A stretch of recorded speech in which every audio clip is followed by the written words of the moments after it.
बिस्मिल्लाहिर्रहमानिर्रहीम। अस्सलाम वालेकुम वरहमतुल्लाहि वबरकातुहू। तो मेरे प्यारे भाइयों, आज का वीडियो बहुत ही अच्छा होने वाला है। ये एक गवैया जो गाने वाला बुजुर्ग था, उसी के बारे में, उसके हालात पे ये वाक़या है। गौसे आजम पाक अब्दुल कादिर जिलानी रहमतुल्लाह अलैह के ऊपर पेश आया है। तो एक दफ़ा की बात है कि गौसे पाक आजम अपने ही मदरसे में, उनका एक मदरसा भी था जो वो चलाते थे बगदाद में। तो वहाँ पे बैठे हुए अपने खादिमों के साथ कुछ उन्हें समझा रहे थे, दीन की बातें कर रहे थे। लेकिन दीन की बातें करते करते उनको एकदम अचानक ख्याल आया और वो चुप हो गए। और जब चुप हो गए तो वो आसमान की तरफ देखने लगे। जब आसमान की तरफ देखने लगे वो बहुत ही हैरान हो गए। तो देखते देखते वो कुछ सोचने लगे। वो देखते हैं कुछ एक माजरा, क्योंकि कोई उनसे उनके किसी कब्रिस्तानों में, मजार जो होते हैं कब्रिस्तान, उनमें एक दुआ कर रहा है एक गवैया, और उनका ही नाम पुकार रहा है, या गौसे आजम, या गौसे आजम। तो और बोलता है पैसे की हाजत उसको थी, कुछ दिनार की, उस टाइम तो दिनारें चलती थी, उसी के बारे में। तो गौसे पाक आजम एकदम चुप हो गए और फिर आँख खोली और जो उनकी महफिल थी उनको बोला कि आप मुझे 100 दिनार दे दो। तो जो बैठे थे वहाँ पे सब के सब उठ के, कम से कम जितने भी लोग थे उन्होंने 100 दिनार उनको दे दी। लेकिन एक ही आदमी से उन्होंने 100 दिनार लिया और अपने खादिम को बोला कि खादिम उठो। तो उन्होंने बोला, या गौसे आजम क्या बात है, क्या मुझे हुक्म बताइए, हुक्म बजा लाइए, क्या मैं कर सकता हूँ। तो उन्होंने बोला कि फला जगह एक कब्रिस्तानों में एक बुजुर्ग है, बूढ़ा है, जो सारंग बजाता है, यानी कि गवैया है, गाने वाला। और अपना वो जो सारंग होता है, जो जिसको वीणा भी बोलते हैं, वो बजाता है। तो उसके पास जाओ, उससे पूछो, उसको बोलो कि ये दिनार दे दो उसको। तो वो उनका खादिम वहाँ पे गया तो देखा तो वहाँ पे कब्रिस्तान में एक गवैया गा रहा था और रो रहा था।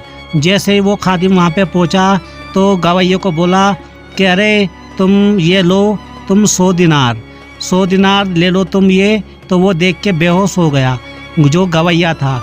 वो ये गौसे पाक का जो करिश्मा था, बोलते हैं कि उनको कुछ गेब नहीं था कि वो इतनी दूर से उन्होंने देखा कि फला जगह कोई गवैया बहुत रो रहा है। तो उसने बोला कि आप देखो। तो जब वो उसको होश में आया तो उसने बोला कि अरे भाई, जो ख्वाजा इनका गौसे पाक आजम का जो खादिम था, उसने बोला उसको गवैया को, अरे ये क्या बात है, क्यों तुम बेहोश हो गए। उन्होंने बोला कि मैं एक जवान था, तो ऐसे ही मैं यहाँ पे कब्रिस्तान में ही मुर्दों को अब गाना सुनाता हूँ अपना, क्योंकि मैं बुजुर्ग हो चुका, कोई मेरा गाना ना सुनता। तो यही बात सुन के उसने बोला तो कि चलो तुम्हें गौसे पाक आजम ने वहाँ पे बुलाया है अपने दरबार में। तो ये गवैया बड़ा ही परेशान हो गया। और लेकिन जब ये अपनी बात उनको बताता है तो अब गौसे पाक आजम के पास चले गए। जो खादिम था उनका, गौसे पाक आजम का, उस गवैया को लेके वहाँ पे गए और उन्होंने अपना हाल बताना शुरू कर दिया। जो गवैया था, जो गाने वाला था, बड़ी दुख भरी कहानी थी। तो वो अपना हाल बयां करने लगा, क्योंकि उसके पास जब उन्होंने बोला गौसे पाक आजम ने कि क्या बात है भाई, तुम क्यों इतना परेशान हो, तो क्यों तुम कब्रिस्तानों में ये बजाते हो अपना सारंग, कि शहर में क्यों नहीं बजाते। तो उसने सारा बयान फरमाया कि गौसे पाक आजम, मैं जब जवान था बहुत ही ज़्यादा लोगों के मैं गाना सुनाता था और अपनी ज़िंदगी बसर करता था, पैसे मिलते थे मुझको।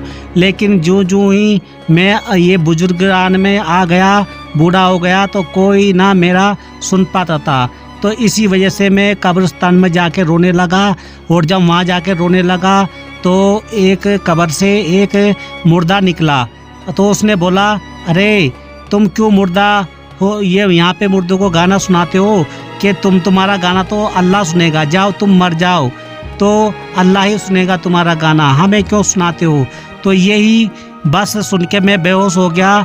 और ये आपका खादिम जो था, तो यही मैं एकदम जब बेहोश हो गया तो खादिम ने मुझे पुकारा। और जब खादिम ने मुझे पुकारा तो मैं बाहर होश में अपनी आ गया। जब होश में आ गया तो मैं बड़ा ही परेशान था, लेकिन मुझे पैसों की हाजत थी, इसलिए मैं बार बार यही सोचता था कि अब ये क्या हो गया मेरे साथ, मैं तो बुजुर्ग हो गया, तो अब तो मेरे गुनाह भी ना माफ़ हो पाएंगे, क्योंकि मुर्दा वहाँ कब्र से निकल खड़ा हुआ था। तो बस गौसे पाक आजम ने बोला, अरे नहीं, तुम अल्लाह से अपनी ये मगफिरत आज भी करा सकते हो।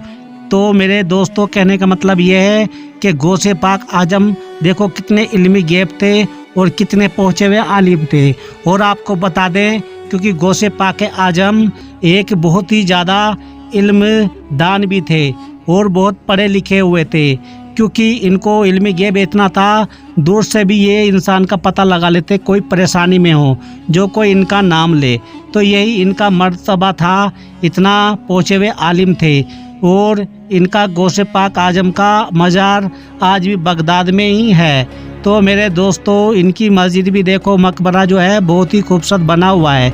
तो कहने का मतलब यही है, जब उसने सारी बयान की अपनी हकीकत, तो वो सब के सब जो उसके जो मदरसे में उनको बाद में लाया गया था, तो उन्होंने बोला उसके खादिम ने, तो जब खुद यहाँ पे गौसे पाक आजम के पास आपको चलना पड़ेगा, तो गौसे पाक आजम के पास वो ले आए वहाँ पे उस गवैये को। तो जो गवैया था वो ही बड़ा ही परेशान था कि अब क्या होगा, अब मैं क्या करूं। तो जब जैसे ही वो वहाँ पे पहुँचे, तो सब के सब वो जो खादिम थे गौसे पाक आजम के वहाँ पे बैठे थे, वो जो कि इल्म हासिल करने आए थे, तो वो हैरान हो गए कि ये क्या हुआ।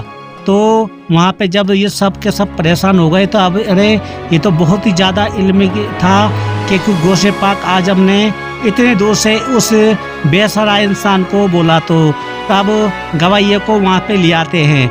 जब गवैया वहाँ पे आया, उसने सारे अपने बयां किए, सब कुछ बयां किया उसने।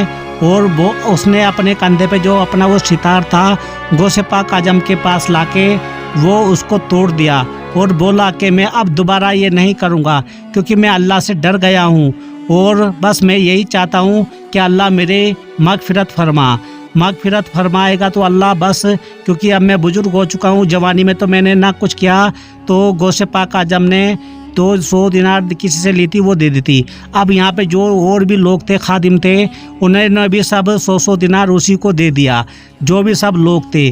तो ऐसे उसका भला हुआ उस गरीब आदमी का, और उसने सारंग भी तोड़ डाला वहीं गौसे पाक के मदरसे में।